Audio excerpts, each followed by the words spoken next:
નમસ્કાર દર્શક મિત્રો, આપ જોઈ રહ્યા છો તેલકા ન્યૂઝ. હું છું એન્કર અર્પિતા પટેલ. હવે જોઈએ અગત્યના સમાચાર. નર્મદા પરિક્રમાનું એક અનેરું મહત્વ છે. કહેવાય છે કે ગંગા સ્નાને યમુના પાને અને નર્મદા દર્શન માત્રથી પવિત્ર કરે છે. નર્મદા પરિક્રમાનું અનેરું મહત્વ છે. કહેવાય છે કે ગંગા સ્નાને યમુના પાને અને નર્મદા દર્શન માત્રથી પવિત્ર કરે છે.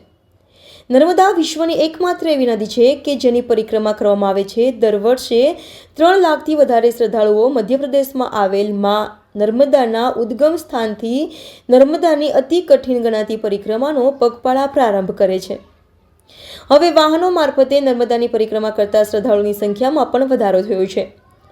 નર્મદા પરિક્રમાવાસીઓ માટે અંકલેશ્વરના રામકુંડ ખાતે અન્નક્ષેત્ર ચાલે છે, જ્યાં પરિક્રમાવાસીઓને 2 સમય ભોજન તેમજ ચા નાસ્તો કરવામાં આવે છે. પરંતુ પરિક્રમાવાસીઓને રહેવા તેમજ નાહવાની સમસ્યા ઊભી થાય છે, જેના માટે સરકાર આગળ આવે તેવી રામકુંડના મહંત ગંગાદાસ બાપુ દ્વારા માંગ કરવામાં આવી છે. ગુજરાત સરકાર હોય કે પછી મધ્યપ્રદેશ સરકાર, બંને સરકારો પરિક્રમાવાસીઓને માળખાકીય સુવિધાઓ પૂરી પાડવામાં સદંતર નિષ્ફળ રહી છે.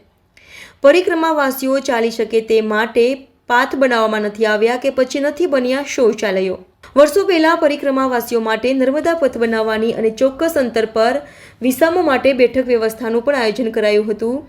જો કે આ પ્રોજેક્ટ આજ દિન સુધી પૂરો થઈ શક્યો નથી. આજે પણ પરિક્રમાવાસીઓ ભગવાન ભરોસે જ તેમની પરિક્રમા આગળ ધપાવી રહ્યા છે. સેવાભાવી સંસ્થાઓ તથા આશ્રમના સહારે પરિક્રમાવાસીઓ હજારો કિલોમીટરની પરિક્રમા પૂરી કરતા હોય છે. પરિક્રમાવાસીઓ ક્યારેક કોઈના ઘરના ઓટલા ઉપર રાત ગુજારે છે, તો ક્યારેક મંદિરો, મઠ કે આશ્રમોમાં આશરો લેતા હોય છે.